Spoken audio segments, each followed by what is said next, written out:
Shabbat Shalom. Once again, it's my pleasure and my honor to introduce Rabbi Lance Sussman, who will be speaking on this week's Torah portion, Tazria Mitzorah, and the connections between Judaism, medicine, and science. For those of you who participated last evening, either in person or on Zoom, my introduction of our speaker will sound familiar, but it's okay to hear wonderful things twice. So here we go. Rabbi Lantzman is a native of Baltimore, and he currently serves as the Rabbi Emeritus of Reform Congregation Knesset Israel of Elkins Park, Pennsylvania, after serving as their senior rabbi from 2001 to 2022.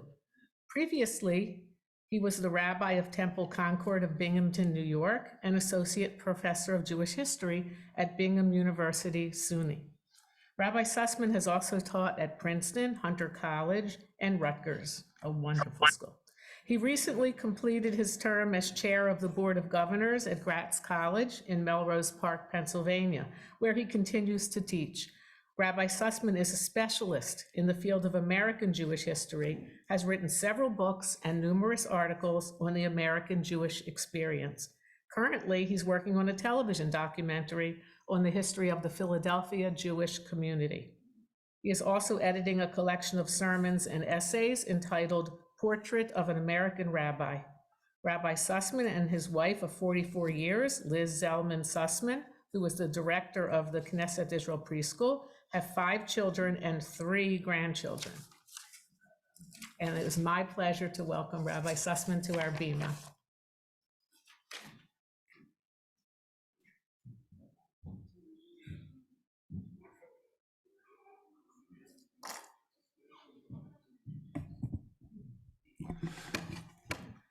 Good morning, Shabbat Shalom.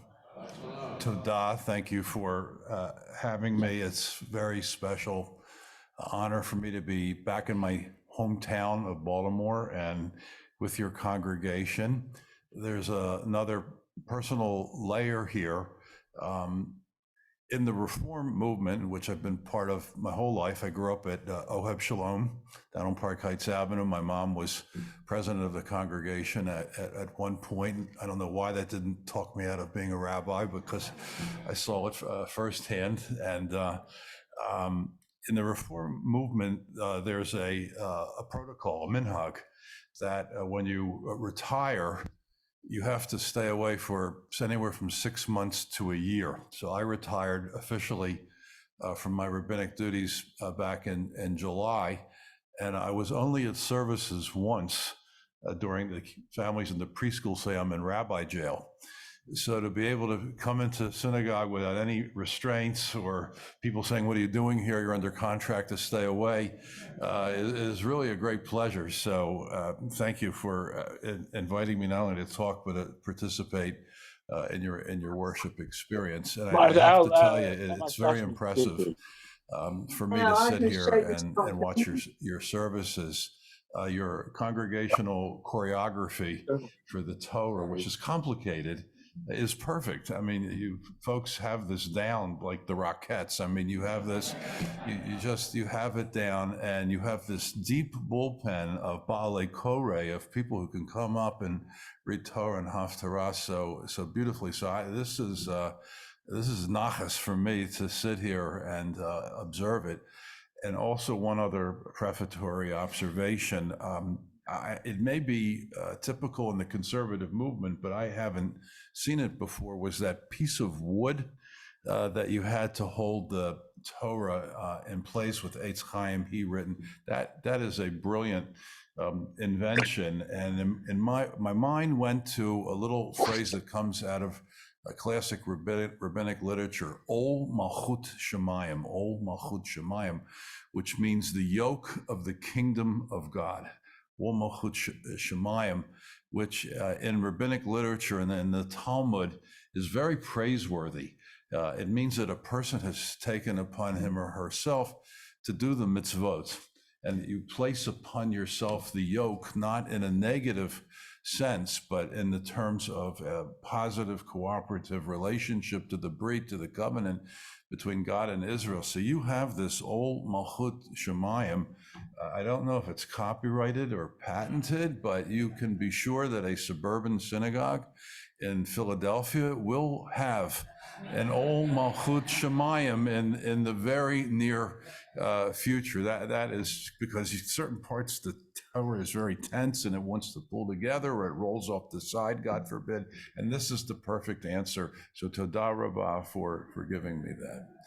Now, this double portion plus Rosh Chodesh, I mean, I really picked a double header today, which is great, is difficult. It is problematic. And as you heard, I was a pulpit rabbi for 42 years. And I have to tell you, on a very regular basis, I used to get phone calls from parents of pending B'nai Mitzvah kids 3-4 years in advance, because you have to set the date way in advance. And it was a request. Any portion in the Torah except Tazria Mitzvah, please don't assign. We're not going to sit around for the next 8 months learning about the depth of the wound of leprosy and whether there's a hair growing out of it. Please find something ethical in content. And as Kenner said, I had that exact experience where one day I got a call from parents that said, we want to come in and talk about the Torah portion our child's going to be assigned. And I was ready, for the assault against Tazria Matzor. And we had the niceties. And then they said, well, we have a special request. We want either Tazria Matzor. If it's a double, we'll take the double. And I said, how come? That's never happened to me before. And they said, we're both dermatologists.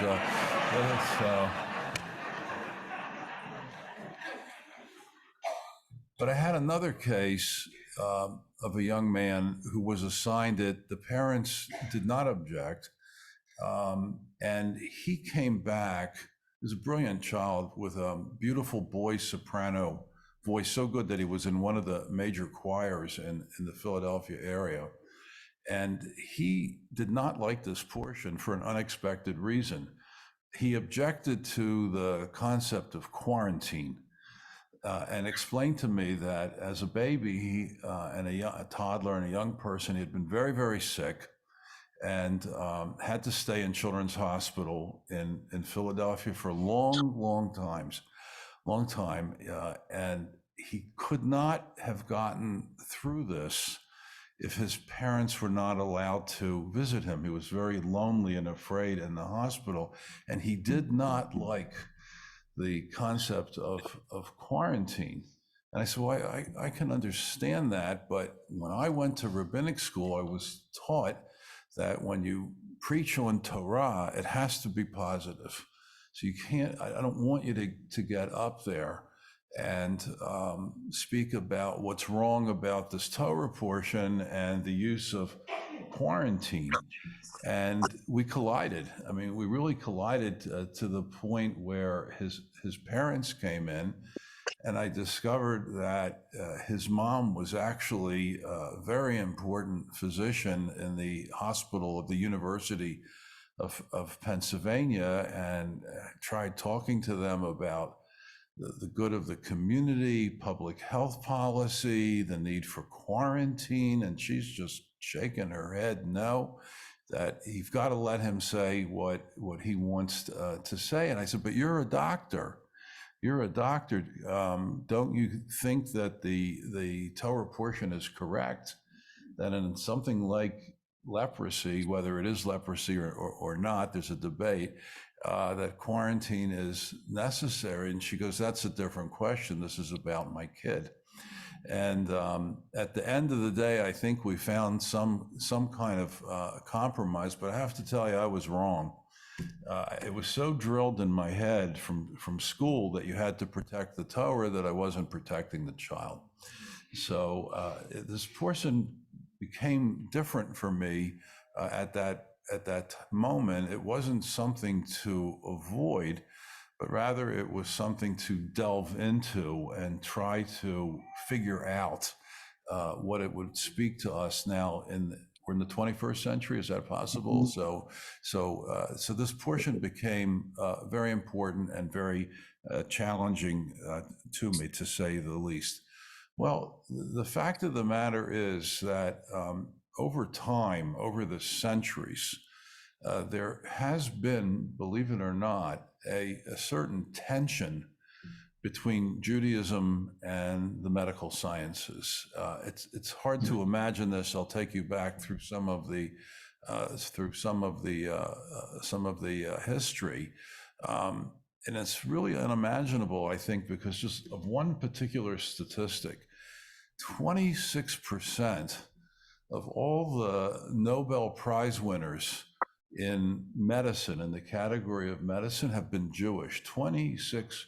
And I don't know the percent of Jews in the world population, but it's probably 0.026% or less. We're not even anywhere near 1%, and yet 26% of all the Nobel Prize winners in medicine have been Jewish, and Jews have been outstanding in other categories as well. And that certainly speaks to a compatibility, a very close relationship between Judaism and medicine. And then beyond that particular statistic, of course, is the idea, the model of the Jewish doctor, of the most sought after physician, male or female. You want a smart doctor, you go to a Jewish doctor. So, and that had to come from somewhere. Where did that tradition come from? And part of that is actually rooted in this portion, which is the most, or double portion, most medical of all the portions in the Torah itself. And then it continues into the Talmud, where there's many medical issues are discussed in tremendous detail, particularly interested in bodily discharges. And you really become somewhat of a scientist if you are studying this portion, if you are studying in the Talmud and all of its observations about the human physical medical condition, that you would think that there's this total tie into medicine from the point of view of the Jewish tradition. And therefore, it's also not surprising to learn that historically many of the early Jewish physicians were actually rabbis. It was not unusual for a person to be a rabbi doctor, not a rabbi PhD doctor, the way I'm a rabbi doctor, but a rabbi doctor, what we would call MD doctor, because just by going through the curriculum of rabbinic training, you become familiar with all types of medical issues. And of course, in the responsa literature, where people ask questions of everyday life, many of the questions over the centuries which have been directed to the rabbis are either medical, purely medical, or they have to do with medical ethics. So there is this immense tie between Judaism and medicine. I've had people pose questions to me about medicine, and I never really felt I was qualified. And even though I'm a Reform rabbi, I once had a Hasidic Jew make an appointment with me, and he wanted an opinion on whether or not in his pending heart surgery he could accept a pig valve in him, or whether that was forbidden. It was asur in the tradition. And we had, I thought, a very good and respectful conversation. And I said, well, you're not eating it. It's being placed in you, and your body is not digesting it. So following the value of pikuach nefesh, the saving of a life, go ahead, save your life, and take the pig valve. Well, about a year later, I got a call from him, and he said he thanked me for his advice. He had a surgery. Baruch Hashem, I'm doing fine. I didn't take the pig valve. So the doctors were able to, because it's so complex as to what they have to do for each and every case, came up with some other way of saving his life. So Judaism, rabbinic work, and medicine all are very much together. There's no question about it, but it is not a linear relationship, because in fact the medicine of the Bible and the medicine of the Talmud is not really modern medicine, and it's not really a preface to modern medicine. It's ancient medicine, and it's based on a very different set of assumptions that become part of the foundation of modern medicine. Of course, they can be reconciled. Sometimes they can be truly reconciled, and sometimes they can't be. For example, in defending kashrut, the Torah doesn't tell you in Leviticus 11 why to keep kosher. It just says, I'm the creator of the universe, do not mix your salami with cheese. And I'm the boss, and that's the rule. It does not give a reason. There's a literature from the Middle Ages called Ta'amei HaMitzvot, reasons for the commandments. And one of the things that developed in modern times was the argument that keeping kosher is more healthy, and that becomes its ta'am, that becomes its reason. I don't think you can really demonstrate. They didn't have that kind of knowledge. I don't know if anybody here remembers, but our family on the Sussman side had a delicatessen in East Baltimore Street, 923 East Ball, called Sussman and Lev's. So it's probably for your parents' generation. I can tell you, there's absolutely nothing healthy about that kind of food. Unfortunately, my grandfather died very young, probably because of eating too much corned beef or something like that. Although it's in my DNA, I really can't resist it. So the picture of the moon last night. We have to understand, I believe, that the Jewish medicine came from a different place than modern medicine, but ultimately will reconcile. Ultimately, there is a love marriage between the two of them. The times of the flight, and parallel, even in time, to Jewish medicine is Greek, Greco-Roman, Greek and Roman medicine, which is really the basis of modern medicine, beginning with Hippocrates, Hippocratic Oath, about the 5th century, which would be parallel to Ezra, the scribe in our tradition, and then Galen also in the Roman tradition. Those are the ones who really laid the foundation for what became modern medicine, although they were off too. They were not exactly where modern medicine is today. They had this belief in the so-called 4 humors of the body. Like the rabbis, they were interested particularly in bodily fluids, is where they looked at, but they didn't know a whole lot. They probably knew the most about anatomy, especially in the Greco-Roman tradition. They did autopsies for exploratory scientific purposes, but they didn't have something like germ theory. It was not part of their mindset. That comes much, much later. In any event, the mainstream of medicine comes from the Greco-Roman world, and the Jews do not absorb that. In my opinion, Talmudic medicine, et cetera, did not really absorb that until the post-Talmudic era.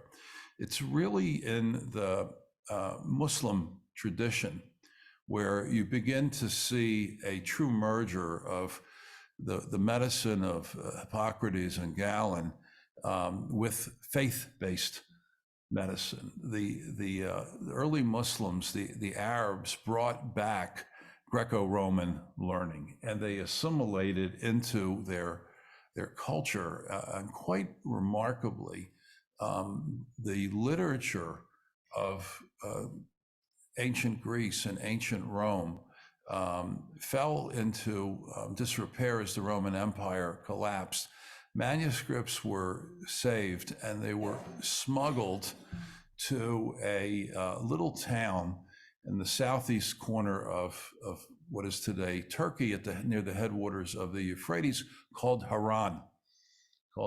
So the word Haran hopefully rings a bell right away for you, because that's where Abraham and Sarah left to go to the promised land. So quite remarkably, Haran was not only the birthplace of Judaism and monotheism, it also had the library which brought Greco-Roman learning, philosophy, poetry, and medicine to Western civilization. And the Muslim scholars began to study these manuscripts, and the Jews in their midst also began to study these manuscripts that were first in Haran and then later went to other places, particularly centers of learning in Mesopotamia.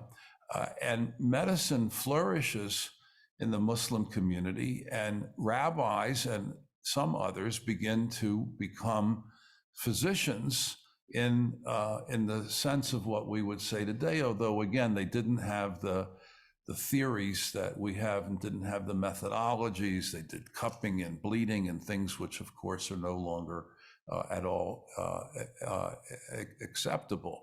But you do begin to see that merger. What held the Jews back in this was essentially anti-Semitism, because there was a fear that a Jew could not be trusted with your life.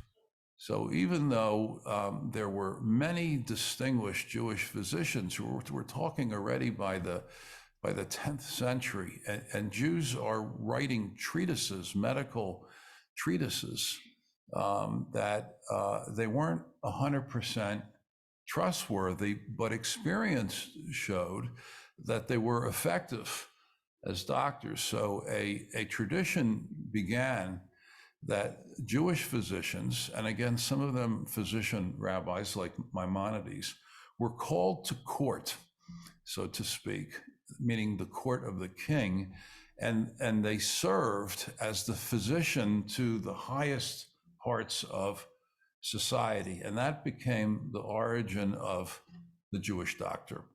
That if it was good enough for the king, it was good enough for the royal family, there must be something special as to the qualifications of a Jewish doctor. And so literally for more than 1,000 years, the Jewish doctor has enjoyed a place of special honor in the pantheon of the world of medicine. And then again, for good reasons and bad reasons, Jews ended up in the field of medicine. Probably the most important negative reason is in many societies, and then formalized by the Second Lateran Council of 1215, Jews were very limited as to owning land.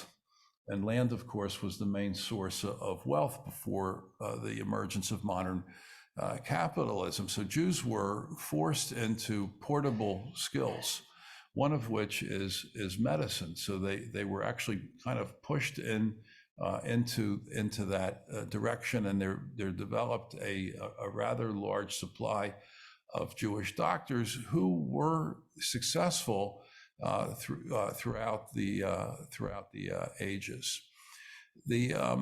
Another example of anti-Semitism,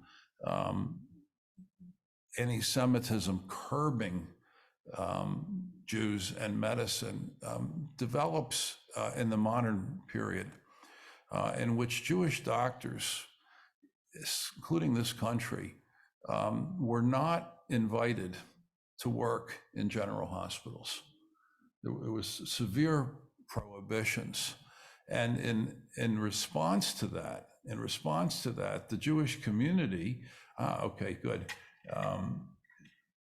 Dr. Thaler's bringing me, because I I have my own medical issues, and standing for a long time is hard. So I said, do you have a bar stool? And she says, of course we do. I didn't ask, do we have vodka? But there is a bar stool. So I'm going to take this, so it'll be easier for me. I'm sorry for the interruption. Thank you. Let's see how this works. And that's very, very, yeah, that's great. Is that better? It squeaks though, so I'll have to try and sit still, and I'm fidgety. I'm, spilkedick. So I'll do what I can. Jews first develop medical facilities to take care of the Jewish poor. It's called a hekdesh. And in this country, the tradition of the Jewish hospital begins in the decade just prior to the Civil War. So there would be a facility where lower middle class and indigent Jews would have a place to go to be cared for, and sometimes they also served as old age homes. The medical doctor of that period was not what today they would call a hospitalist, but they were traveling physicians. I'm sure some of you have memories of physicians who visited you at home, Well, that was the norm. And if you think about different death scenes from the 19th century, middle class and higher died at home, not at the hospital, because hospitals really had not yet developed in the modern sense. I was treated to that as a child because my father's brother was a surgeon, and he lived two houses away from us in Pikesville on Marnat Road. And if we needed an inoculation, either my uncle would come with his black bag to our house, or we would walk up and he would take care of whatever we needed there. That kind of medicine, of course, no longer exists. Kind of the country doctor version, it no longer exists. So originally, the Jewish hospital was to take part of the community that was poor and couldn't afford, there was no Medicare then, doctors coming to your house. So they built hospitals. But the function of the Jewish hospital changes at the end of the 19th century as anti-Semitism increases in the United States, and the building of hospitals begins to become more normative for the whole population. The Jewish community started to invest in and expand their hospital system so that Jewish doctors would have a place to work. Otherwise, they were invited not to join the staff or to have to go to a very remote location somewhere where the hospitals and communities were desperate for physicians, and they would allow Jews in because it was better than nothing. And that's how they found their work. And gradually, of course, particularly in the post-World War II period, this begins to change, and the general world of medicine opens itself up to Jewish doctors who start working in different types of hospitals all over the place. And the Jewish community decides to hold on to its hospitals primarily as public service, that it would be a place for anybody to go of any stripe to be healed in the name of the Jewish community. And also, of course, there is the need for kosher food, which had existed from the very beginning and the first few hospitals. So the purpose of the Jewish hospital today really has changed tremendously. Here, I guess in Baltimore, we still have Sinai, where I was born, except it was in East Baltimore. In Cincinnati, they had a stroke of luck. The Jewish community had invested a lot of money in the equity of the hospital there, and decided it was time to sell, that they no longer could sponsor a Jewish hospital, and they sold it to a for-profit hospital chain, and took the proceeds, and I don't know the exact amount, but something like $400 million, and created the Cincinnati Jewish Foundation. Cincinnati is an unusually well-heeled community because it was able to retain the equity from its commitment to healing for the community. In Philadelphia, I can't explain what happened. Einstein Hospital ultimately became part of a large chain, or actually several chains, and they lost all of the equity. A final thought, because I've received the official signal at this point, is the fact that when this portion comes up, mostly what they talk about is metaphor. They talk about metaphor. It's mixed in with this idea that bad words can cause bad things to happen to you. But in talking with kids about this portion and what can you say about leprosy, I would ask them, what is contemporary leprosy? And the usual answers were either AIDS, because I think I heard about 1,000 divrei Torah from kids about AIDS as being the modern day leprosy, or racism, or some other metaphor.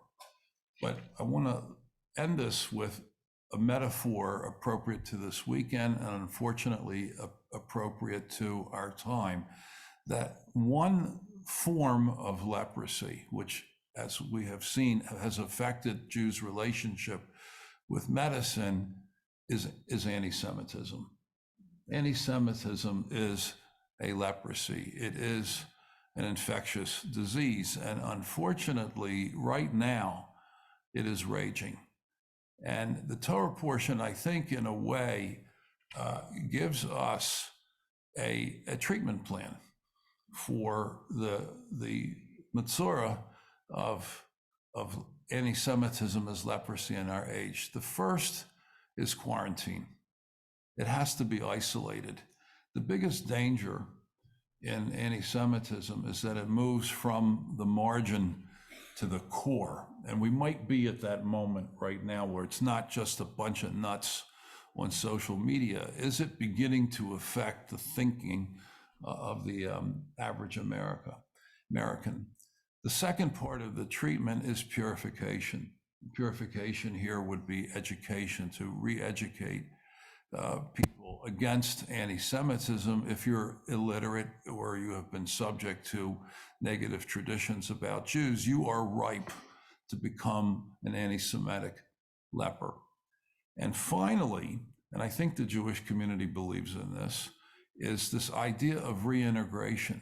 In this Torah portion, the goal is not to take the leper and put the leper in the leper colony outside of society and leave the leper there forever, but to find a way to bring them back and to reintegrate it. And we know that some of the most important voices today in the fight against racism, anti-Semitism, white nationalism, are people who were on the other side, that they were neo-Nazis, that something turned them around, and then they become the spokesman against modern leprosy.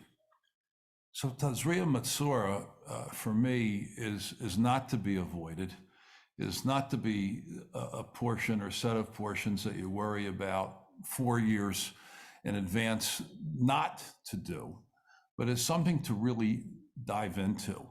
Because on the one hand, it speaks to one of Judaism's highest values, pikuach nefesh, the saving of a life, whether your medicine is Talmudic or whether it is modern. And second, it gives us a paradigm to fight the disease, which is the most threatening to the Jewish community today, among other challenges that we have, and that is the spiking of the terrible leprosy of anti-Semitism. Shabbat Shalom. And I'll save the other 45 minutes of my talk for later.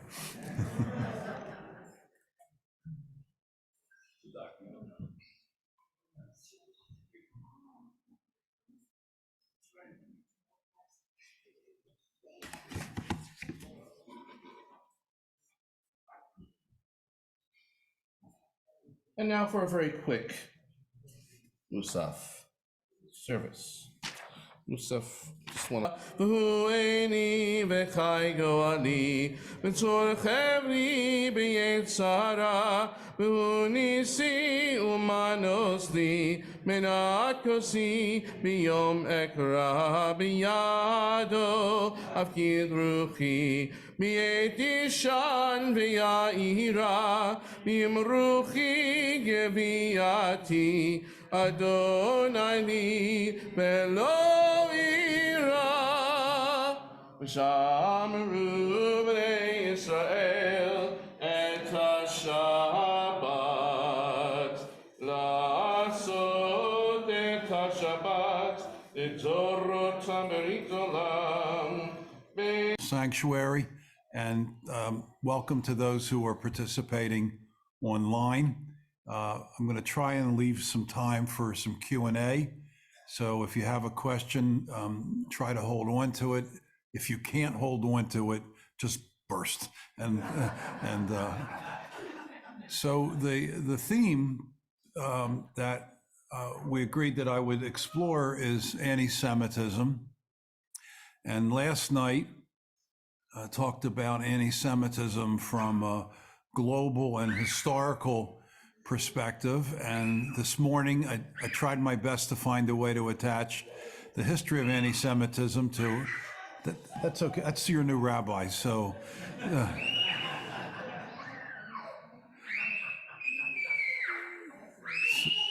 So, you know, my role on that, by the way, is, like I said, I was 42 years in the pulpit. If you do not hear the sound of children in a synagogue, you're kaput. So it's more than welcome to hear that. And today I want to talk about anti-Semitism specifically in America, and then tomorrow, in the context of religious school, talk about our own families' experience, not mine, it's an inherited experience, living and escaping from Nazi Germany. And I understand that people who have graduated Hebrew school can still come. So if you have your certificate of Hebrew studies, you're invited at any age. Obviously, this is a big and troubling topic. It's timely that we're talking about it, and it is something to be concerned about. For American Jews,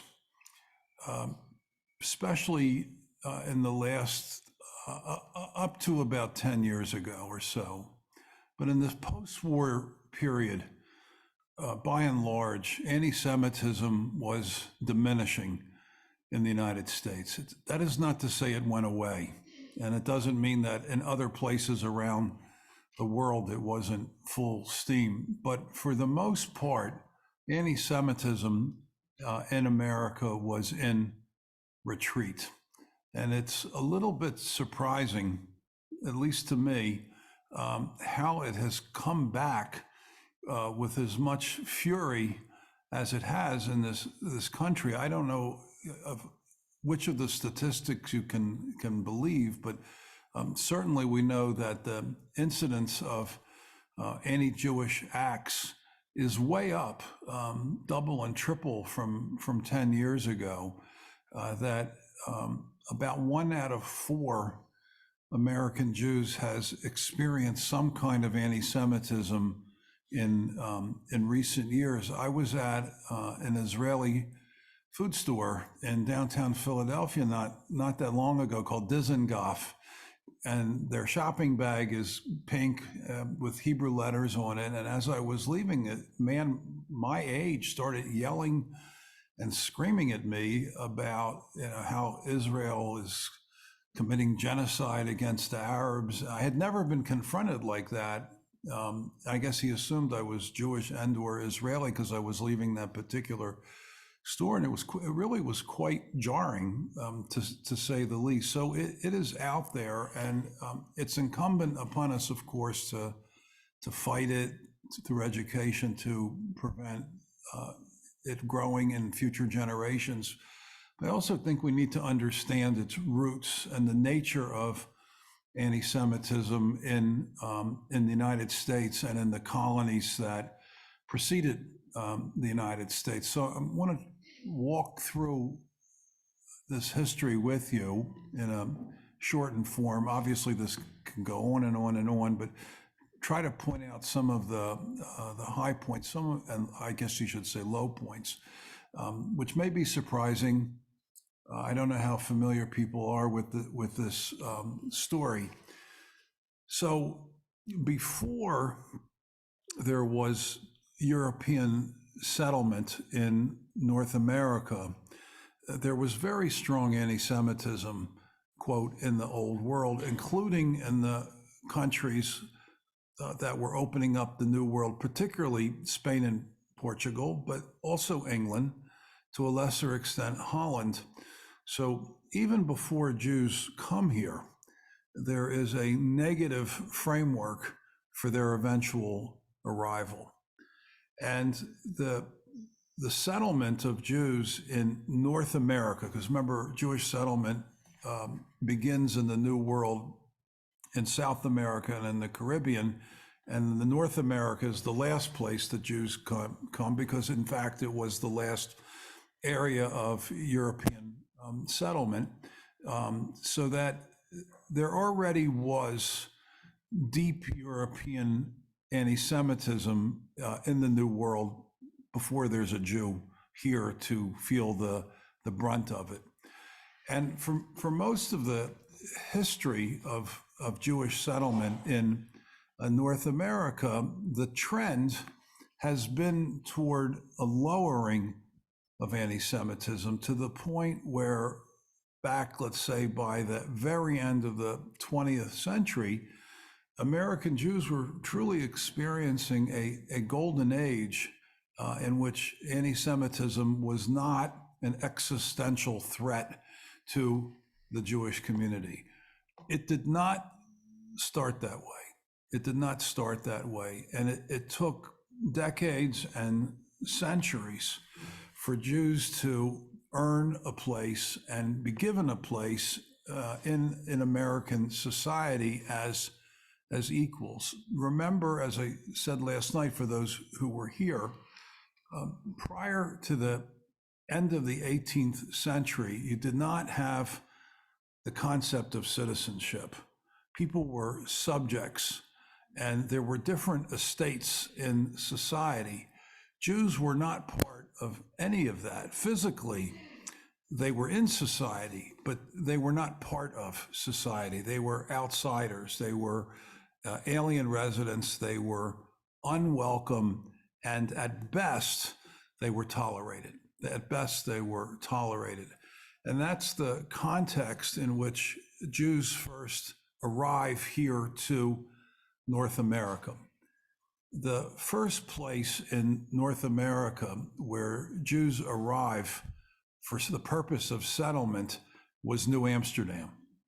In September of 1654, a group of mostly Portuguese Dutch Jews who were fleeing from the fall of Recife, which had been a Dutch city on the coast of Brazil, fell to the Portuguese, who brought with them the Inquisition, so the Jews had to flee, because Jews could not live as Jews. They could live as Marrano, but even that, of course, was very dangerous. So they had to flee. They had participated in the battles to defend the Dutch colony, and they jumped on a boat, which ran into problems, and they found land on the south side of Cuba, which was under Spanish control, again, Inquisition, so they couldn't stay there. They were picked up by a French boat called the St. Catharines, and in September of 1654, arrive in the harbor of New Amsterdam. 10 years later, it would be called New York. My teacher, who was Dr. Jacob Rader Marcus, who's kind of the founder and dean of American Jewish history, has a series of what he calls the laws of American Jewish history. And the first law of American Jewish history is the following, and it starts with this 1654 experience in New Amsterdam, that the first Jews to settle in a given place are greeted by the Jews who are already there. So we know that when the 23 Jews who came on the St. Catherine's arrive at the dock in New Amsterdam, they were greeted by at least one, if not three different Jewish people who had arrived there before them. New Amsterdam was a Dutch colony, and Holland at that time would be the time of Spinoza and Rembrandt. It's that the Dutch master period had the most liberal laws concerning Jews in the world. And it's one of the reasons why Jews fleeing the Inquisition went to Holland and to Dutch colonies. They went to Holland, they went to Recife, and now they went to New Amsterdam, and they went there, which was the edge of the universe at that time, right? It was just on the waterfront. They didn't know about the interior of the continent. It was very far away from the centers of Jewish life. They went there because that was their only real possibility. And they are greeted by the governor of New Amsterdam, whose name is Peter Stuyvesant, who was a very grumpy, one-legged SOB of a guy. There is some truth, I think, to this idea that in the diplomatic corps of that period, they often would send the worst appointee as a governor to the most distant and worst place, okay? Some people use that to explain Pontius Pilate in the gospel stories. How did such a terrible person end up as the governor of Roman Judea? It's because they wanted to get rid of the guy. And the same thing was true with Peter Stuyvesant. Had problems wherever he went. And he was an anti-Semite through and through, and he didn't want the Jews to settle there. He had already had his fill. He wanted the colony to be Dutch Calvinist, and instead he was getting everybody under the sky was coming, including free blacks, runaway slaves, some pirates, worst of all, Catholics. They were all coming to his colony, and the straw that broke the camel's back were Jews. Now even Jews are showing up in New Amsterdam. So he wrote to the Dutch West India Company to complain and to get their support to throw them out. And his argument as to what's wrong with Jews is kind of typical of anti-Semitism, which is very often paradoxical in its portrait of Jews. They ascribe to Jews diametrically opposite characteristics which don't work together, but both are bad. So he wrote to the Dutch West India Company and said, I don't want Jews here because they are refugees from the Dutch colony of Recife, and they're indigent. And I don't want the community to have to pay for the well-being of these indigent Jews. He said, and furthermore, they're very good at business and will take business away from the people who are already here. And you have this paradox, which I'll give you another example. In the 20s at Harvard, President Lowell imposed a quota against the Jews. And his argument against Jews at Harvard was a paradox. He said, I don't want Jews here, he said, because they're too clannish and they assimilate too quickly. So it was a paradox. And the Jews fought Peter Stuyvesant, particularly this guy Asher Levy, and said, look, we were Dutch, we fought in the Battle of Recife, and we want to do good here, let us stay. And ultimately, the Dutch West India Company ruled that the Jews could stay. That original company kind of burned out, but they established a Jewish presence, and they wanted the right to be in the militia.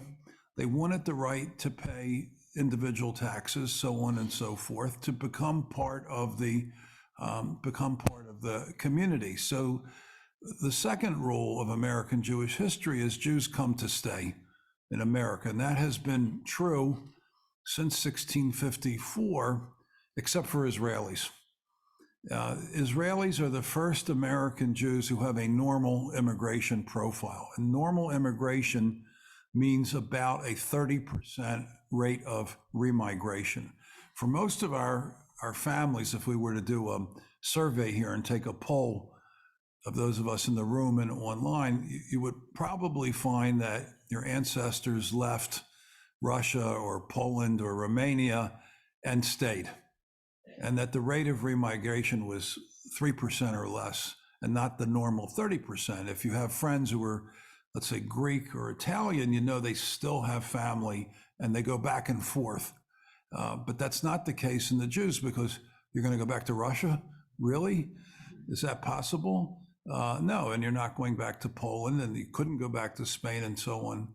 It went. So the original group comes in, and they were immediately told they were not welcome. And the fact of the matter is, in the other colonies, they also were not welcome. Jews were not welcome. Even a utopian like William Penn did not really think about Jews. He wanted a colony, what he would call a commonwealth, that would be open to all Christian denominations and would be warm toward the indigenous population. But he didn't think about Jews. He didn't think about Jews. He didn't fight it. And then the people who inherited the colony from him, they didn't fight it actively. But in many of the colonies, Jews were told stay away. Jews did not settle, for example, in New England. Again, a kind of paradox. In New England, in the Puritan Congregationalist tradition, they loved Hebrew.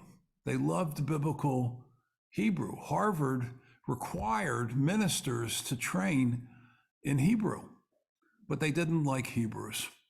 So as a result, a big city like Boston was very late in developing a Jewish community. The only exception in New England was Newport, Rhode Island, where other dissidents went, people who had fallen out of the Puritan church, terrible people like Baptists and Quakers, ended up in New England, which was called the Sewer of New England, because that's where the Protestant dissidents went. And New England, after New York, became the kind of the second colony, and then Philadelphia, and then Charleston, and then Savannah is where Jews first went.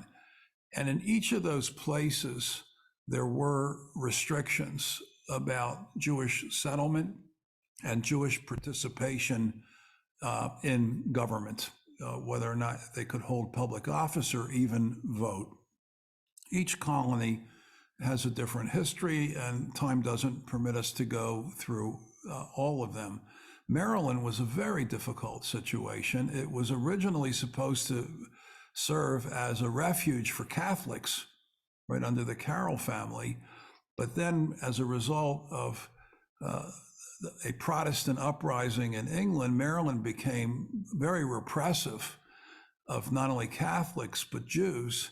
And one of the biggest fights over Jewish rights in early America takes place here in Maryland. There was a Presbyterian state representative by the name of Thomas Kennedy who sponsored a bill in Annapolis called the Jew Bill, because there had been objections to Jews holding public office in the city of Baltimore. So Maryland was one of those states that really hung tough against a Jewish presence, and eventually it would open up. On the other hand, there was a small Jewish population by the time of the Revolution, about 2,500. Over 100 Jews serve in Washington's army. About 70% of the Jews favor independence. About 30% want to remain loyal to the crown, and most of them fled and went to Canada, and that was the beginning of the Canadian Jewish community. And there were over 20 Jewish officers, as high as the rank of colonel. There was a Colonel Sheftal in Georgia, fought with Washington, and Washington himself knew a number of these Jewish people. So there was anti-Semitism on the ground, and there was this growing tradition, much more so than anywhere in Europe, of accepting Jews. And one of the places where that first occurred was in the military, so much so that when West Point graduated its first class in the year 1800, half the class was Jewish. Half the class was Jewish. But what you also have to know is that the other student had a higher GPA. There were only two cadets. And the Jewish guy became an artillery guy. So Jews fight in the revolution. They're overwhelmingly in favor of it. And with the Declaration of Independence, there's no federal constitution yet. Each state had to adopt its own constitution. The proper grammar of the United States in July of 1776 was the United States are 13 countries. There was almost no federal government. That changes 1788, 1790 with the federal constitution, when the grammar changes to the United States is. Each state, formerly colony, adopts a constitution, and the majority of them restrict Jews from holding public office on the grounds that the Jews cannot take an oath.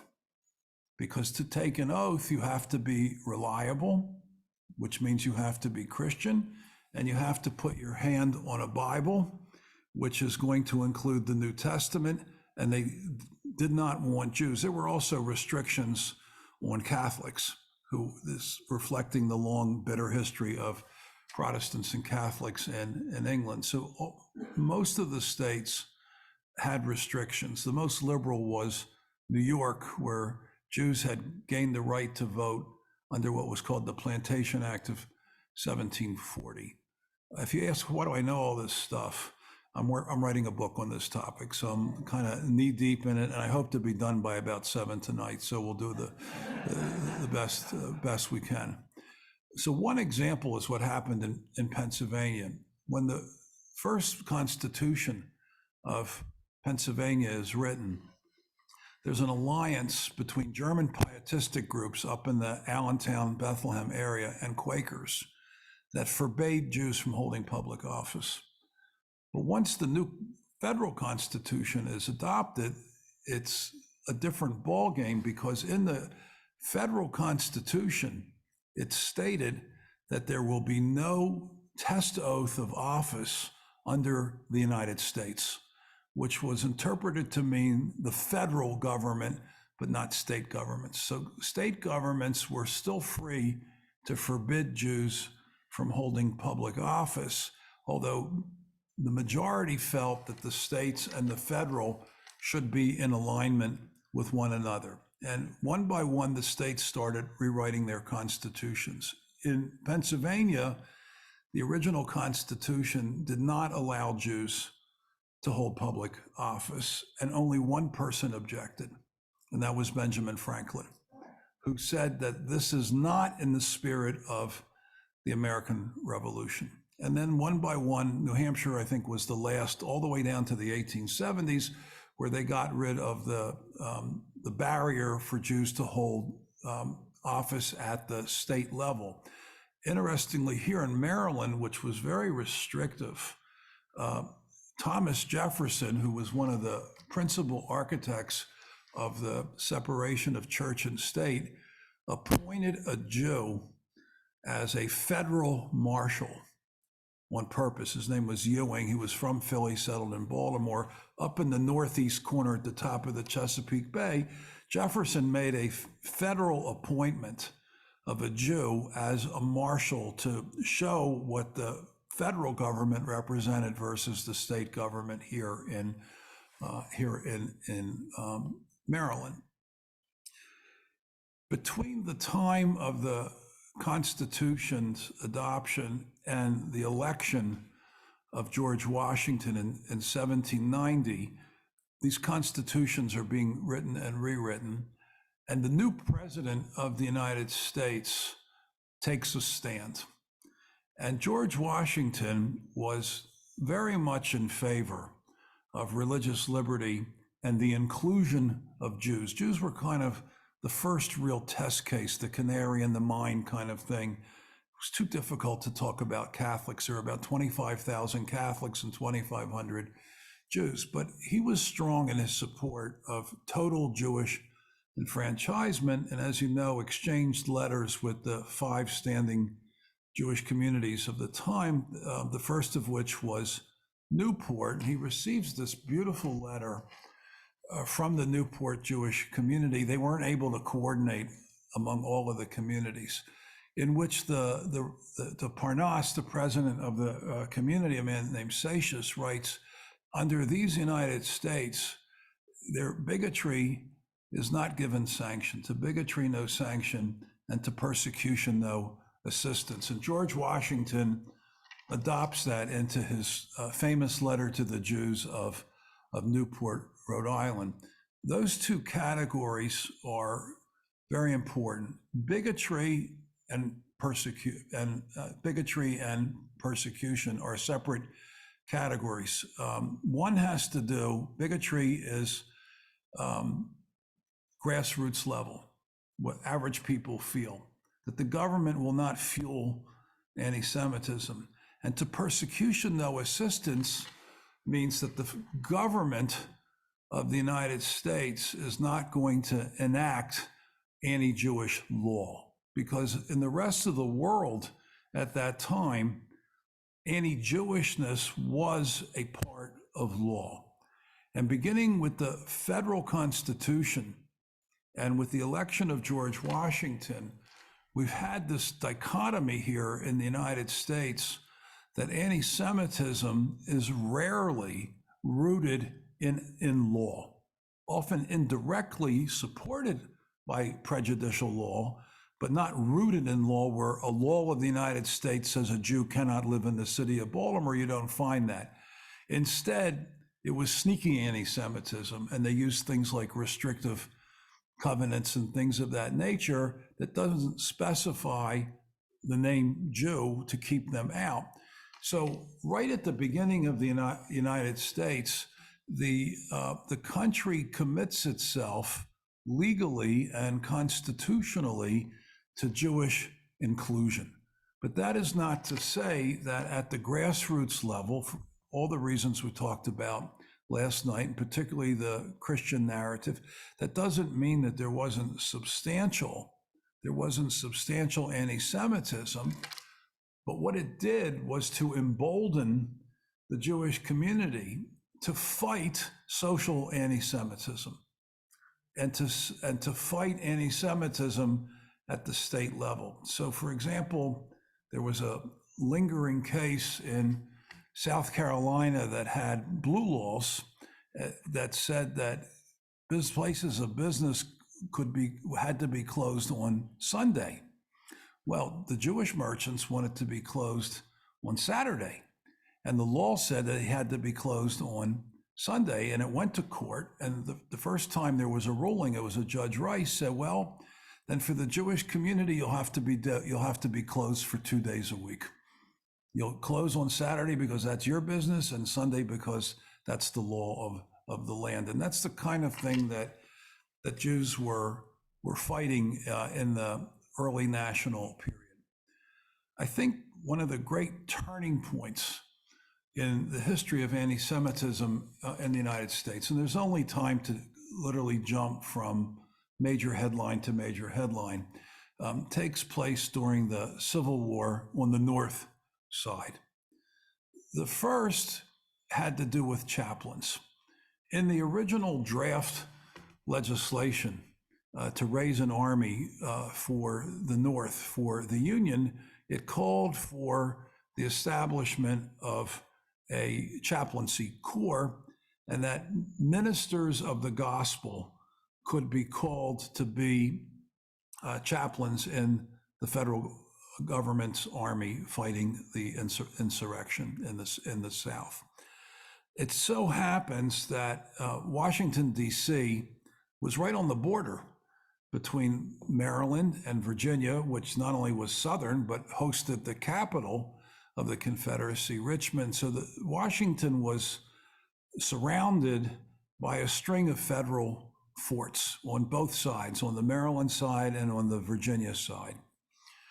In one of those camps, the commanding officer was a Jewish officer, and he appointed a Jew to be the chaplain of the base, of the fort where he was the commander.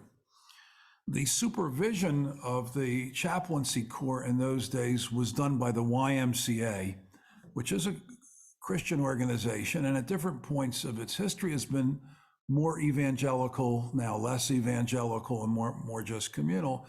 The YMCA were the supervisors of the chaplaincy in the Union Army, and they sent a delegation to this base to discover that a Jew was serving as the regimental chaplain. And they went to the CO and they said, you got to get rid of him. Doesn't follow the law passed by Congress. And his answer was, gentlemen, my name is Colonel Max Friedman, the Rabbi stays. And it turned into a big fight, and ultimately the legislation was amended, and Jews could serve as chaplains in the government troops, for the government troops. That was a major fight. The bigger fight took place, this was right at the beginning of the war. In December of 1862, the Union Army, although generally performing very poorly, and by the way, I'm an over-the-top Civil War buff. My dad used to drive me to Gettysburg when I was a boy, and it has just been part of me ever since.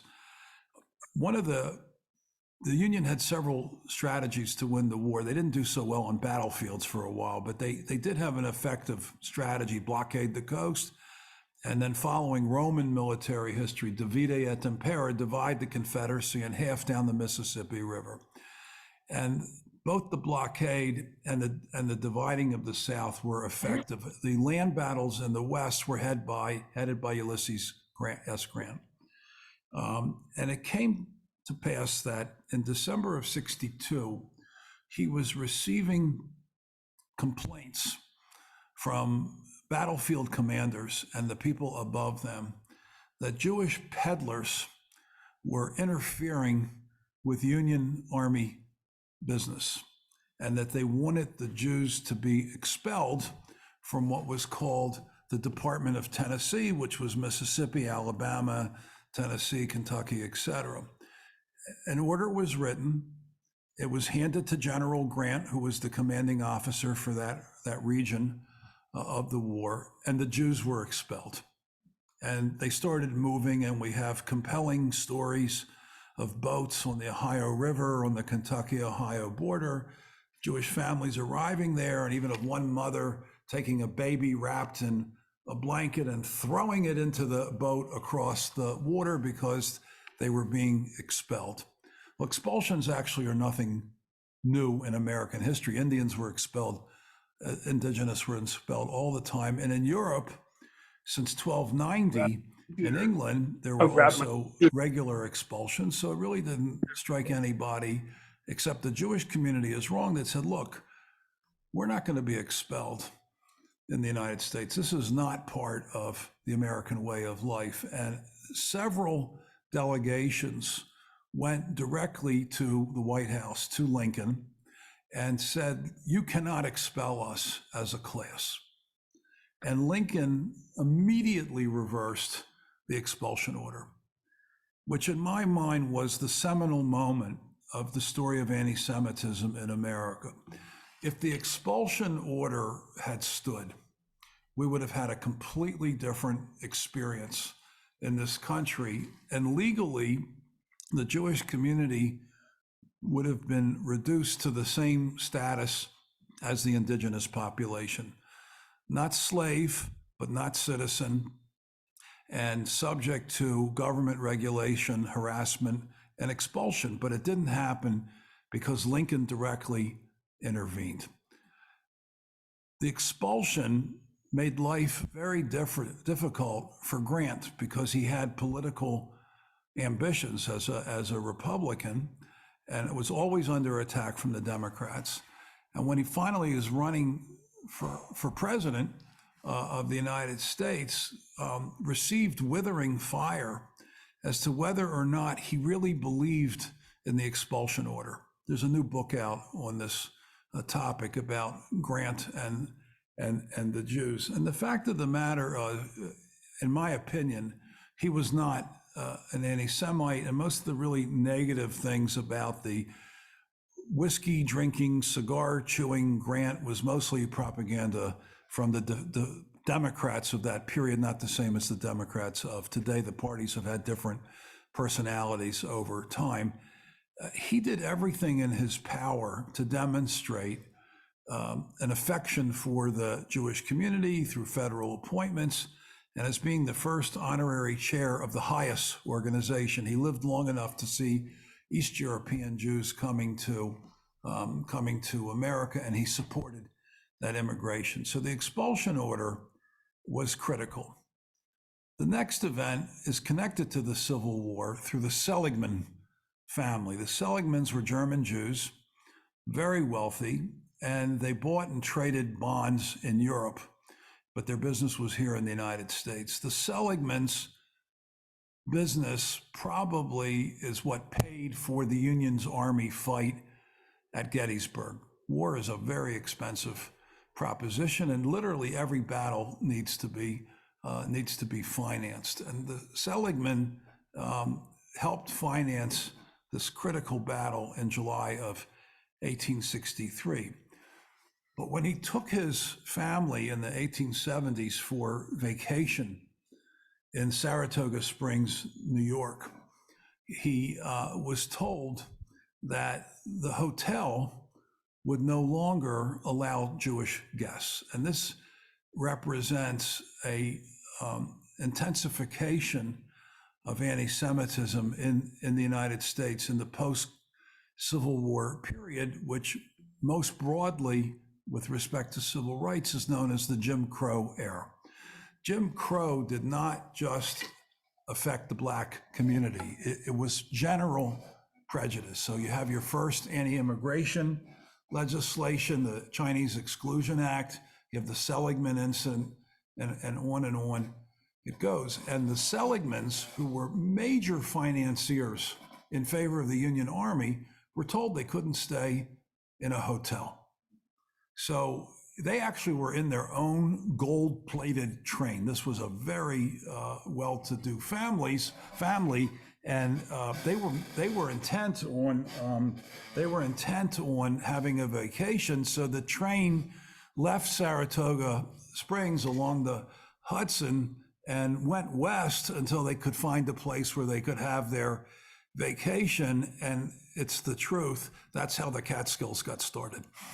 Okay, and that's really the same story, let's say, as country clubs, that for a while did accept Jews, but then under the influence of Jim Crow and racialized animus, stopped accepting Jews. And here in Baltimore and in Philadelphia and other places, Jews were told they had to leave and they couldn't join Gentile clubs and stay in different resorts. And by the end of the 19th century, early 20th century, anti-Semitism, along with other forms of animus, were peaking in the United States. It was peaking, and it was a very, very difficult period for Jews in this country. And it really doesn't break, this vitriol really doesn't break until after World War II.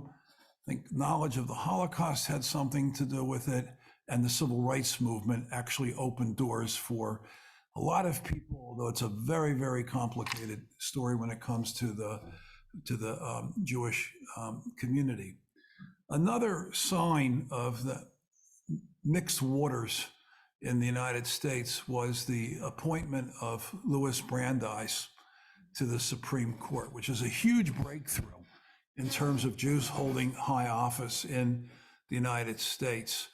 He was very heavily opposed by the Boston Brahmin class, in those days, heavily Republican. Again, I want to make sure it's clear that what the words Democrat and Republican mean today do not necessarily reflect other periods in American history. So there was significant, I'm going to stand a little, there was significant opposition to Brandeis, and it was explicitly anti-Semitic. And in fact, one of the other justices never spoke to Brandeis. He would turn his back or not go to a party if Brandeis was there.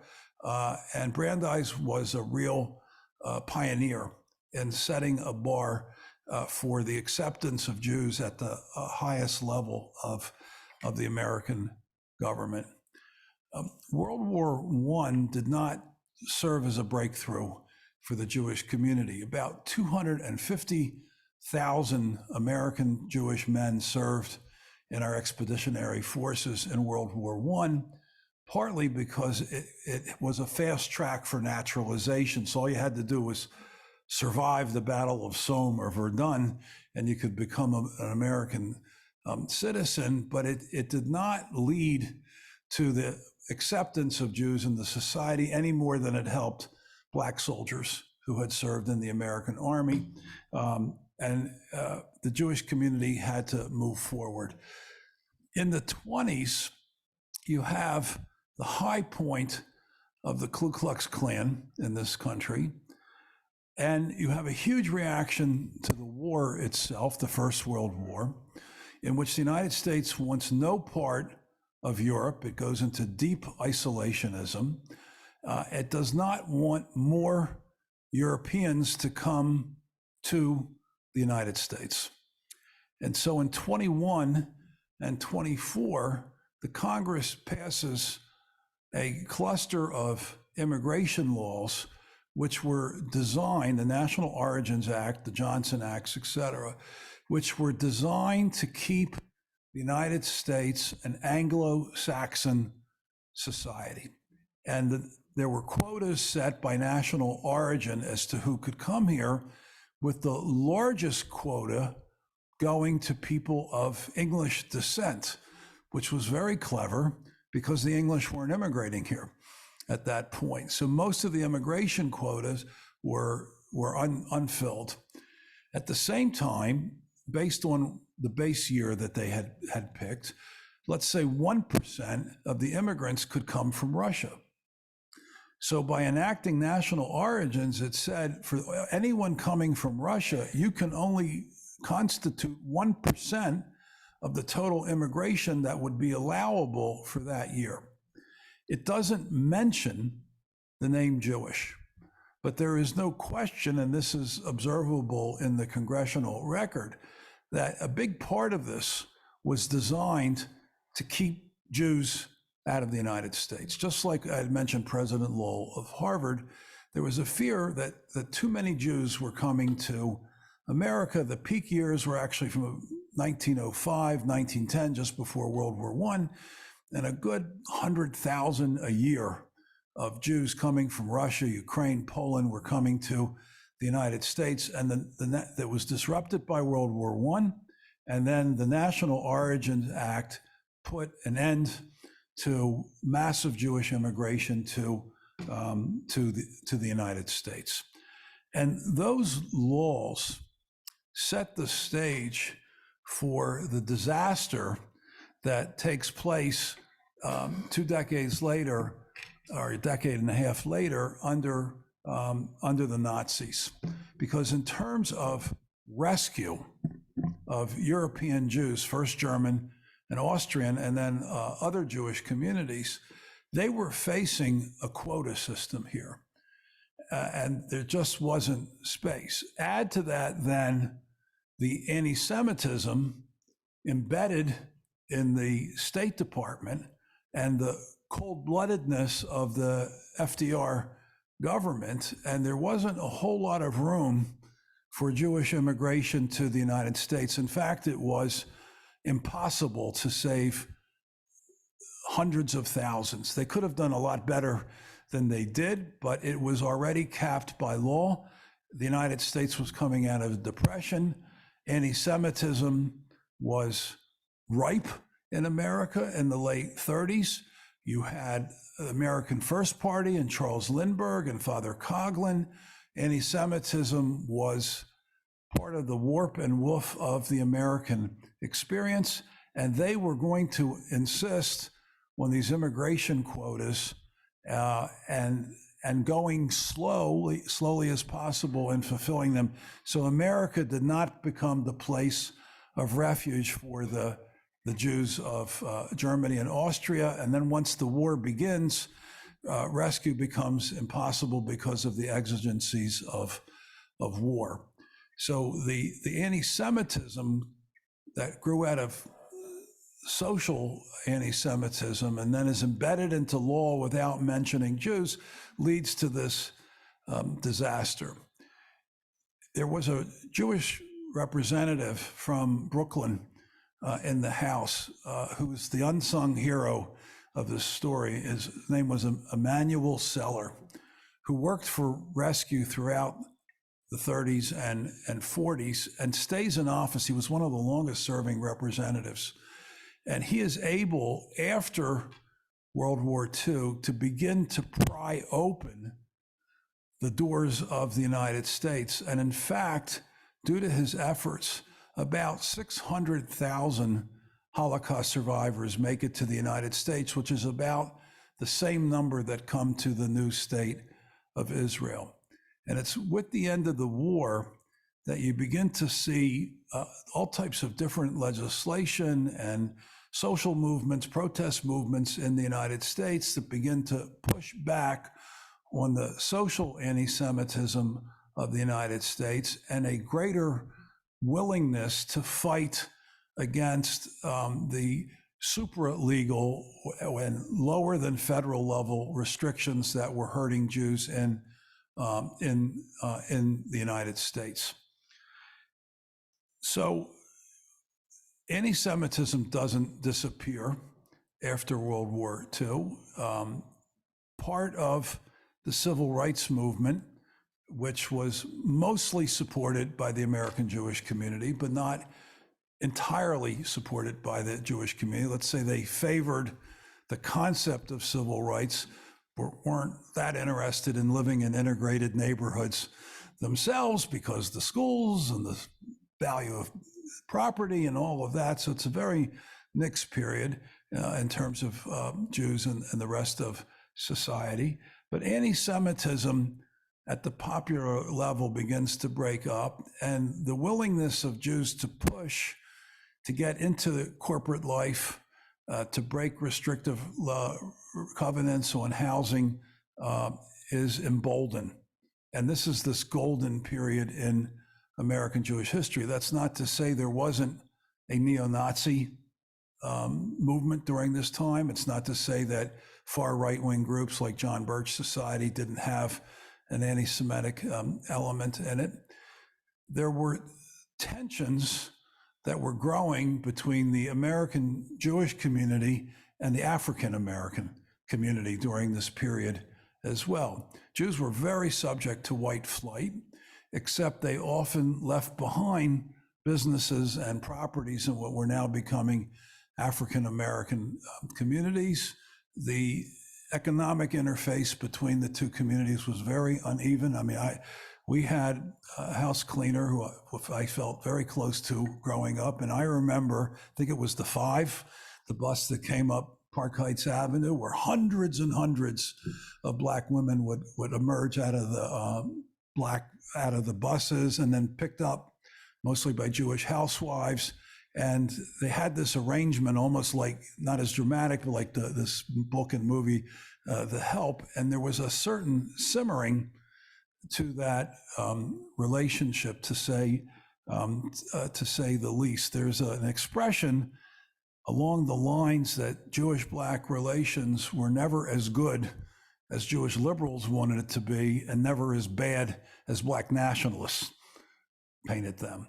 So they had this complex relationship, and a significant voice of anti-Semitism emerges in the Black community under the guise of various forms of Black nationalism, and then you have the Black Islamic movements and they have grown tremendously. By my calculation, the Black Muslim community in Philadelphia is the largest Muslim community in the United States, and it is bigger than the Jewish population, which is 250,000 in metropolitan Philadelphia. So that was of concern, and it put all types of other things, creating frictions between the groups. Is merit alone good enough for admissions into college? And lots of friction points begin to develop.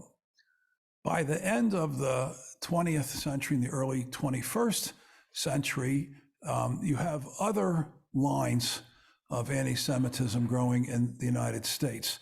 The American Jewish community found itself in a very difficult situation at the end of the '67 war. On the one side, American Jews had become increasingly hawkish on Israel, and they were very supportive of the American shift in favor of Israel, because before that it was principally the French who were taking care of Israel. The '67 war was won with Mirage jets, not with Phantom jets, but the Pentagon saw that Israel was a reliable ally and a democracy, and things begin to shift. And Jews became increasingly vocally pro-Israel and hawkish on Israel, and at the same moment were becoming increasingly dovish about the Vietnam War, because they didn't want their boys being drafted into the American army to die in the jungles of Vietnam. So the Jewish community finds itself almost schizophrenic with respect to foreign policy, very liberal and very hawkish, both at the same time. And the general left in this country, which had a very significant Jewish leadership and following, found itself divided because its Jewish population on the left was uncomfortable with the increasingly anti-Israel line of the American left, which eventually would be joined by the Muslims. And a break-off of the left that became specifically Jewish develops in this country. To resolve it, it generally goes by the name Jewish Renewal, the Jewish Renewal movement. My code term for it is Woodstock Judaism, and has deeply influenced the rest. So you have this rupture because the left had taken on a virulent anti-Semitic, anti-Zionist viewpoint, and they're joined by the growing Muslim community and by the general left in the United States. And finally, we get to the end of the 20th century and early 21st century. There is a new political enfranchisement in this country of the Christian right in the United States. Students of evangelical history can tell you that the evangelical churches have been like a roller coaster ride, that before World War I, their rule was render unto Caesar what is Caesar and stay out of politics. Then World War I comes along and the evangelical churches start waving flags.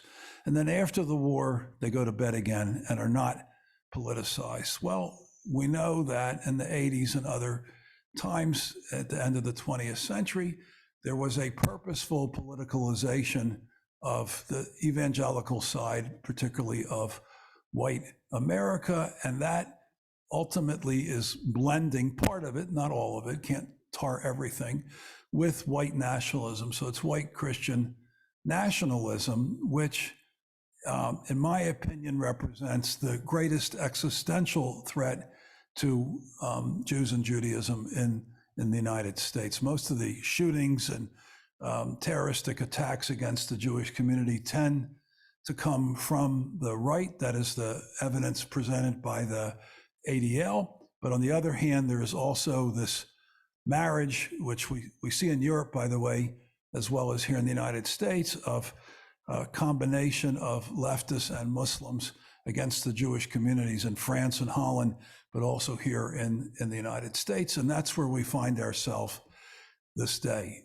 We are ending or have ended this period of increased acceptance and are now fighting a resurgence of anti-Semitism here in the United States. And that is the challenge of the moment. So I've done a bit of talking here, and I would love to hear your questions, challenges. Just be gentle, and we'll be okay. Yes, sir. You did not mention, well, first you spoke beautifully. Well, thank you. Marvelous. But you did not mention Reverend Roger Williams of Rhode Island, who opened up the state. Yes, I did. I did talk about Rhode Island, sir. I said that Rhode Island was the exception and was called the sore of New England. I didn't mention Roger Williams, but yeah, I mean, this is endless. But no, Rhode Island, and by the way, it was not pure. Jews in Rhode Island also had many problems. The leading Jewish citizen there was not allowed to naturalize, Aaron Lopez. So it's not a perfect story, but okay, go ahead. The other person would be Chaim Solomon. You did not mention him. He supported financially the revolution. So let me talk about Chaim Solomon. Chaim Solomon is an interesting character around which there is a lot of myth and not a lot of hardcore facts. He did work for the revolution.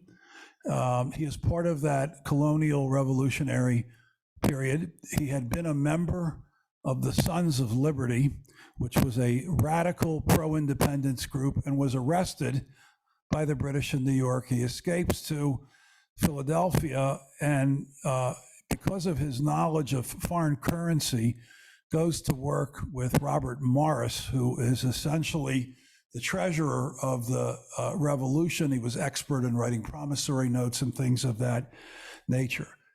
The United States, by the end of the revolution, was broke.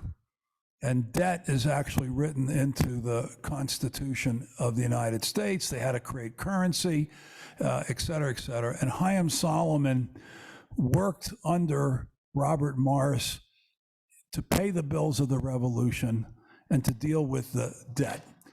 He was a patriot. What's that? Okay. I was going to eat the microphone, but it wasn't tasty. Thank you. You have a full service administrator. I have to tell you, she's very impressive. Yeah. So, knowing the bad state of the United States financially after the war, Chaim Solomon gifts, or loans is probably better, his fortune to the United States of America, okay? But in subsequent years, his family sued the federal government of the United States to recoup their assets. And as part of their legal strategy, exaggerated what he had given to the United States. And by the way, they lost. Around the 1890s, when the study of American Jewish history first got going as a field of inquiry, Chaim Solomon emerged as kind of the hero of the American Jewish story. It was a bad choice. They could have picked a number of battlefield commanders during the revolution, but for whatever reason went for a financier, which was not a good choice in terms of the history of anti-Semitism. I believe the story of the Seligman family during the Civil War was conflated with the Solomon story, and the Solomon story didn't include as deeply the problem of slavery because Chaim Solomon was a slaveholder. And his office was at the slave market in Philadelphia. So in recent years, there has been a retreat from Chaim Solomon, but yes, he was a player in the revolution. He is buried in the 8th Street Cemetery, the old colonial cemetery in Philadelphia, but we do not know his exact location. The exact location of his grave was lost over time. And he is a good example of how Jews could rise to the top of American society, and anti-Semitism didn't hold him back. The problem in his story is like his claim or his family's claim on the government, it was inflated. But I would rather think of him as a member of Sons of Liberty than as a financier. So I'm glad you've got all the footnotes. One, and then over there. You mentioned last night that we need to be vigilant, and I think you sort of implied that we need to do something. What can we do? What can we do? The question is, and thank you because I was told to repeat questions and I didn't do it on yours, so I apologize. What can we do today to fight anti-Semitism? I would say the first order of business is to get as many states as possible. I think the number right now is 21 or 22 to have mandates on Holocaust education, because that opens the door to teach against anti-Semitism with the kids. Without mandates, the schools can or not teach that. With mandates, they can do much more. And it's not just getting mandates, because a student of mine at Gratz from Maine became the principal advocate to have Maine get a mandate, and she succeeded on round 2, but without funding. In Pennsylvania, we've totally failed. The State House voted against mandates on the grounds that philosophically they're against mandates, period, and certainly did not want to expand government funding. So it's all caught up.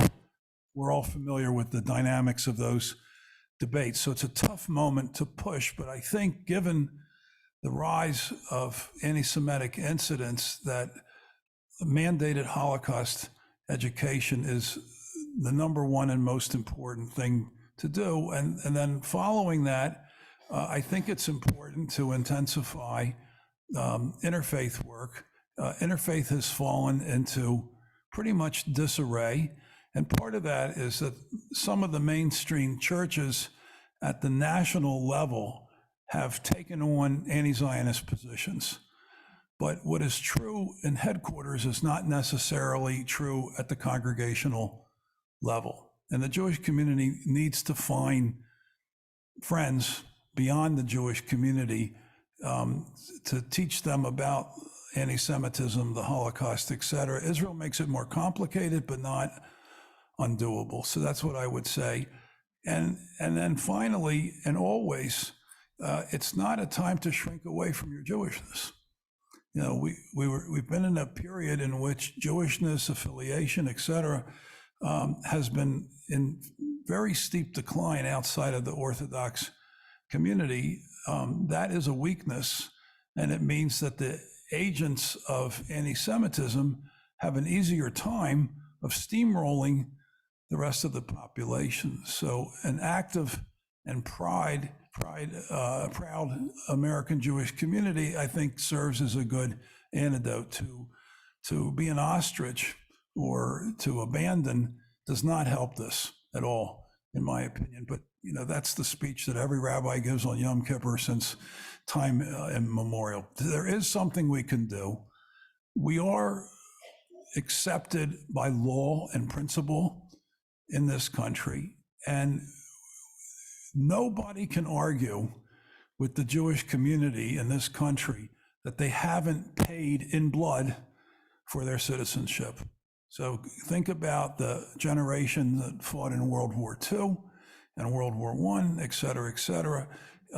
The Jewish community through military service, through civic philanthropy, et cetera, has earned its place in the United States. And it is essential that, in my opinion, that we stand up. It may mean that for the deepest enemies we have, temporarily we become easier targets because we're more visible.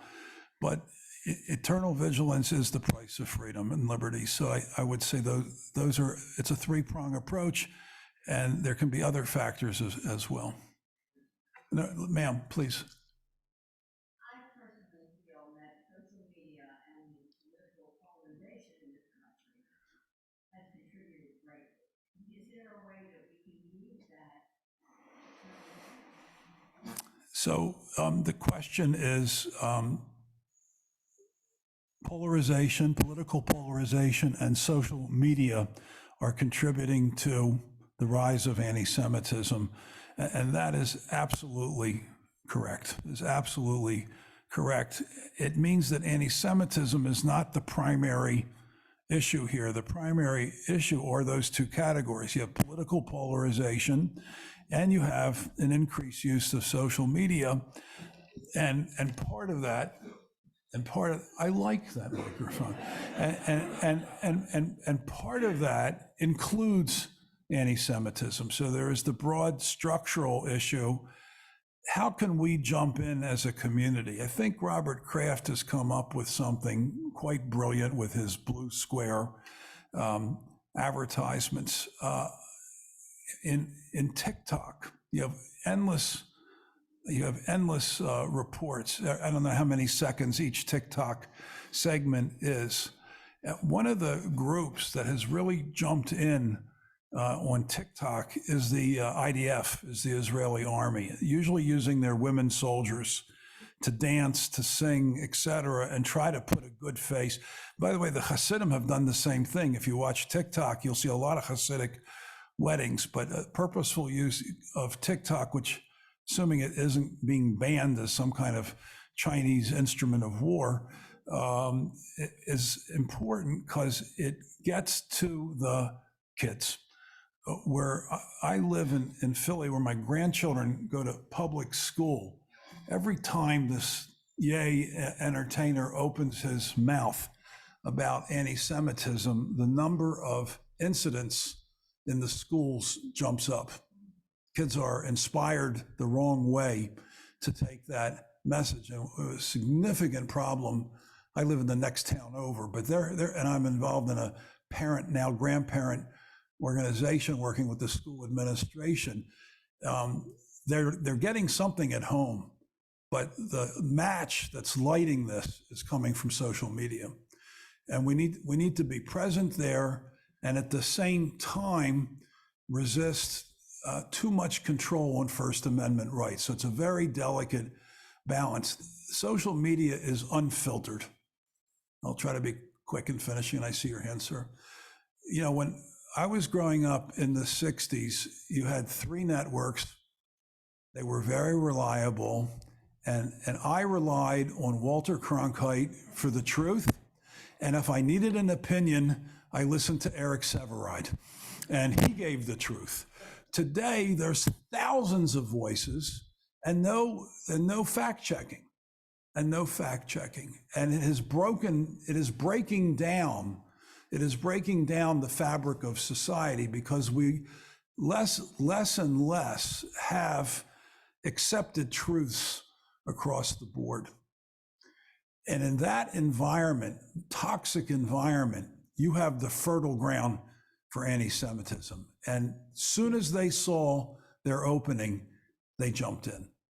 It's a very challenging point. We need to be in that fight, in my opinion. I wish I had a better answer but we need to be in that fight. Sir? Putting together your answer to these last two questions, I'm wondering that your first answer today about what we can do. You mentioned the blood libel last night, and I was thinking of the way QAnon has adopted it, attached false science to it, and spread new slander because they can.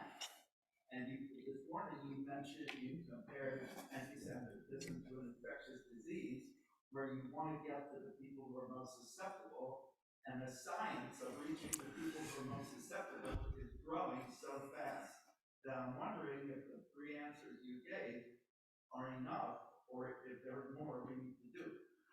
So the question is poignant, and it's, are the 3 points already articulated enough? And honestly and sadly, the answer is no. It's not enough. But what else is there?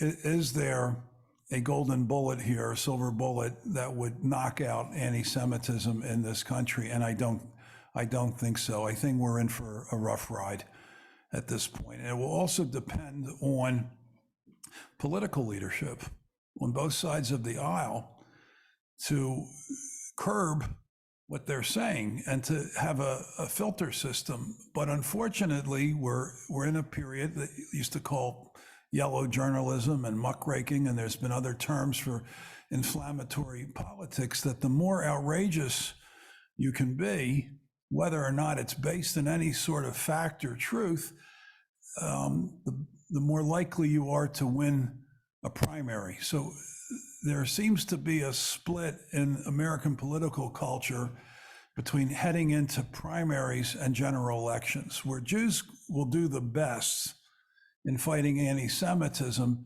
is pinpointing and timing their campaigns against anti-Semitism in the general, after the primaries and toward the general elections, when consensus building is the order of the day, as opposed to finding specific groups, very often marginal groups, to win the primary battle. So let's add to that. It has to be well calculated. I remember years ago, decades ago, in rabbinic school, we were told, if you have a problem with Christmas and the schools, don't fight it after Thanksgiving, because you're going to lose, because the Christmas spirit is already there. If you're going to fight it in May and June at the last school board meeting. But once the season is in, you're just going to lose and you're going to be the Grinch.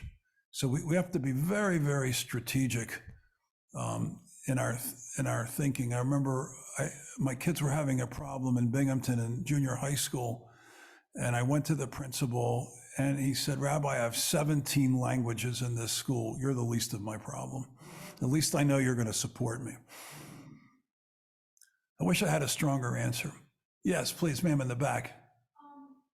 The neo-Nazi replacement theory, can you go a little bit into that, though, as the Jews, and I know that certain networks say that the replacement theory calls the Jews behind the immigration from the South into this country. And again, what if any, it seems as though that voice is being heard or social media more. And what, if anything, in America can we do to stop this tide of that part of anti-Semitism? So the question is about replacement theory, basically, right? And what can we do about countering replacement theory? Replacement theory is not new. The vocabulary of replacement is rather new at this point. And I think most of us, myself included, when we saw the first tapes of Charlottesville and you had your torch parade and they're shouting, "The Jews will not replace us," hadn't heard it. And all of a sudden, who are these people? And why are there so many of them? And why are they so strong? Replacement theory itself, not the language of replacement, is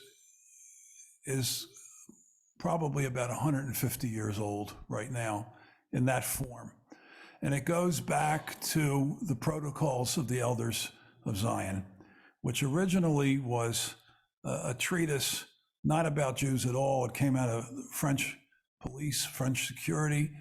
And in Russia, in Tsarist Russia, it was transformed into an anti-Semitic treatise, which argued that there was a worldwide plot, conspiracy by Jews to take over the world. Okay, and interestingly, it's one of the places where you have paradoxical anti-Semitism. How will the Jews take over the world? Well, they have two methodologies. The first is as the capitalists who control the banks, and the second as the communists who want to take over society and destroy the banks. So again, it's paradoxical in its charge. What's behind it is a belief anchored in ancient Christian narrative that the Jews are a criminal class. And it adds to that, not only are they a criminal class, but they are an ambitious criminal class that are not merely looking to soak you and steal your money, but basically want to take over the whole world. And because they're small, they have to find other people to do their business. Jews are small, mean, and tough, and they will organize the rest of the world to do their business so the small, mean, tough group can be in charge. And the white nationalists here in America discovered the Elders of Zion conspiracy, linked it to the Rothschild family, linked it to George Soros and others, all in the belief that Jews are a conspiratorial criminal class. And again, it needs to be confronted directly for each challenge. But since we can't shut down social media without losing our First Amendment rights on freedom of speech, we can't exactly snuff it out. And there needs to be, again, on both sides of the political aisle, an agreement that no form of replacement theory, including the invoking of George Soros, is acceptable in American political culture. We can't control the rest of the world. It's very challenging. People who don't even know who George Soros is agree that he is the monster of all monsters behind leftist attempts to conquer the world and destroy capitalism. One and then two, okay. I'm also concerned about our own people that are very right-wing and that it's not only an issue of whether our own people support people from the president on down because of their focus on other issues that help them, but not the good of society. How do we counteract that? So the question is, we have leaders, particularly on the right. I'm talking about Jewish. Yeah, in the Jewish community, those leaders have strong followers, or ardent followers coming from that side. And they're usually motivated by some form of support for Israel coming from the American right and for tax purposes. Those are the two usual reasons to support it. And they are willing to block out the other stuff coming from them because those two goals are considered the highest possible priorities. It's very, very difficult, to say the least. And I can tell you from my experience as a pulpit rabbi, how much of a tightrope that works. In my synagogue in suburban Philadelphia, my guess is that 75% of my congregation, about, let's say 1,000 families to give a number, sometimes bigger, sometimes lower. Of the 1,000, at least 75% were moderate to liberal Democrats, and 25% were moderate to right-wing Republican. That was the demography of my congregation. But our revenue was 75% from the right and 25%, which gave that group a very high level of enfranchisement. And I will tell you, it was very difficult, and choosing one's battles was not easy or pleasant, because on the one hand, if I came out swinging with my own political feelings, I would get clobbered by the right. And if I was silent, I would be chastised by the left. Okay, so it's very, very difficult. And what further complicates it today are the current politics of the ruling government in Israel, which has also chosen sides. Yeah. So it's not just the American Jewish community, it's really the world Jewish community at this point. And standing firm for what you believe is what is going to be critical, or I fear the left, center and left would collapse.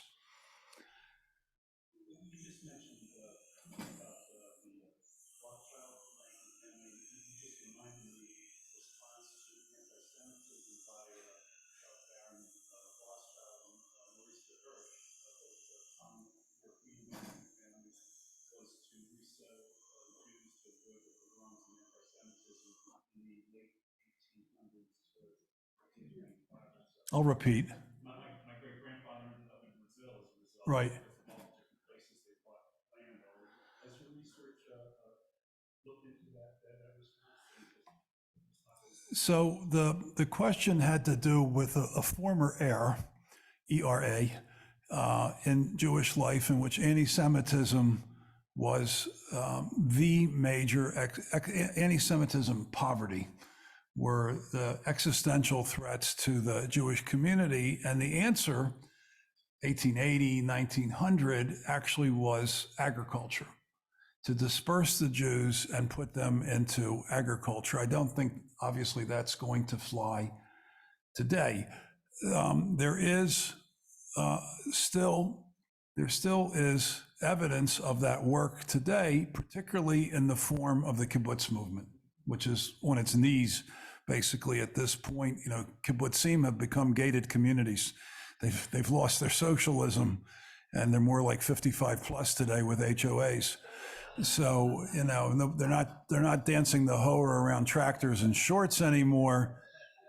They're on their cell phones with their kids in Paris. You know, it's a really different scenario. There were Jewish agricultural movements in Russia. Strangely enough, the Crimea was one of the main centers. Argentina, you mentioned Brazil, but even more Argentina, that was the Baron de Hirsch. And the idea was to spread the Jews out and get them into productive labor. And here in the United States, that we had Jewish agricultural projects. The most famous was in Vineland, New Jersey, the Am Olam movement, Jews and chicken farming. There was a parallel in Philadelphia. Rabbi Joseph Krauskopf started a Jewish agricultural school called the Jewish Farm School, that today is the Delaware Valley University. And it's still 50% an ag program, but it has lost its Jewishness, although its roots are Jewish and all the major buildings were named after Jewish philanthropists and things like that. I guess the question that grows out of that, is there some kind of strategy for the Jewish community to reformulate itself where it would work better with the rest of the world? And I think we learned from the Jewish agrarian movement that that's not really possible. That's not really possible. So I don't know what that ideology would be.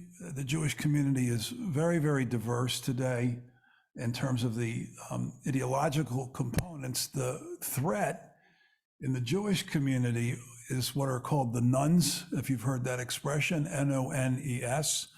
And these are young Jewish people who have no identification with Judaism. They accept Jewishness, but no identification with any ideological expression of Judaism. And I think that internal weakness is our biggest problem. And it's not easy to, as you know, to attract young Jews to establish Jewish causes. If you are a person of endless faith, you may believe that in time, the millennials and others will discover their own Jewishness and their way of doing it. And right now it's all speculative as to what that might be, because there is no clear institutional path outside of the Orthodox community. Orthodoxy has built itself internally, and Chabad has had the most effective outreach program. But beyond that, it's hard to find great successes. There are now books out speculating about what they call disruptive groups, disruption as a good word, that are looking for new, non-big box Judaism. I don't see any of them translating at the current moment into effective generational strategies. It's not good enough if you're 28 years old simply to get a Jewish tattoo. It does mark you as being Jewish, but I don't see where it's going to lead to any kind of institutional strategy in the Jewish community to sustain and protect us as a heritage. Maybe we'll take one more if there is one more. And then, there's an expression that Shabbat is an acronym, Shena b'Shabbat ta'anug, that sleeping on the Sabbath is a delight. And I don't want to, rob anybody of their opportunity for Shabbos snooze at this point. So I'll take one more if there is. Yes, here, you get the last question, and I guess I get the last word. Well, when you were talking about starting the medical profession in Judaism, you said ultimately it's all, I think you used the word ultimately it's all going to come together. Was that wishful thinking? Was it rabbinical thinking? What do you mean by that? Well, about aligning the medical and the Jewish, is that wishful or is that rabbinic? I'm not sure there's a difference between rabbinic and wishful. That's that's part of our job, I guess, to be dreamers. I think it is resolved, tell the truth. I think most of the anti-scientific impulses have been either rejected or marginalized. One of the things that I didn't get to this morning was there has been an anti-scientific movement within the Jewish community that has claimed that both illness and cure all come from God.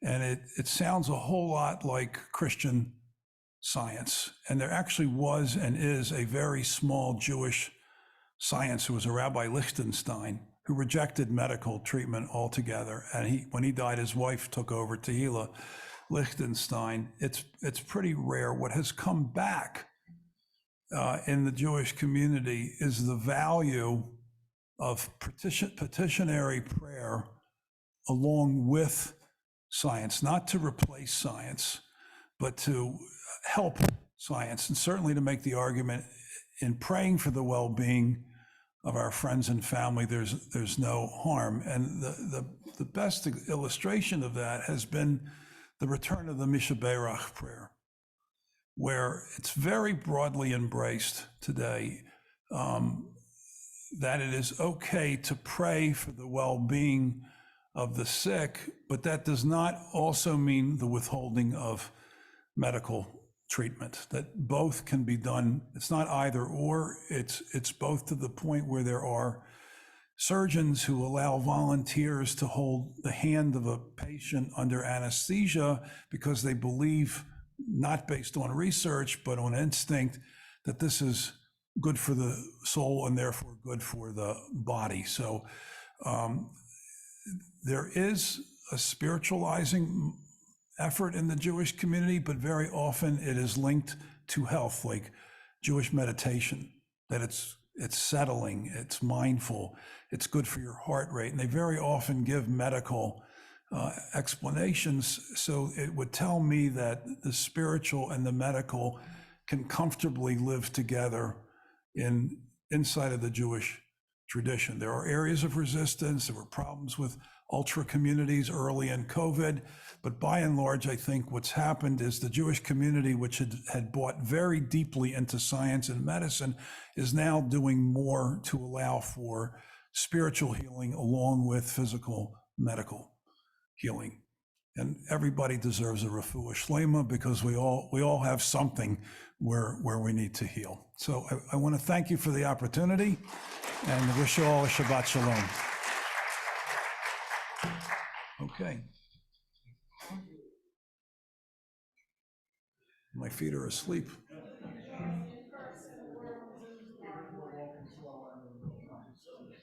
I'm waiting for my feet to wake up. I'm waiting for my feet to wake up, so I'm gonna just sit here and I dance. want to tell you about an experience that I had personally. Yes, sir. I was in the service and during the Vietnam conflict stationed in Charleston, South Carolina. Okay.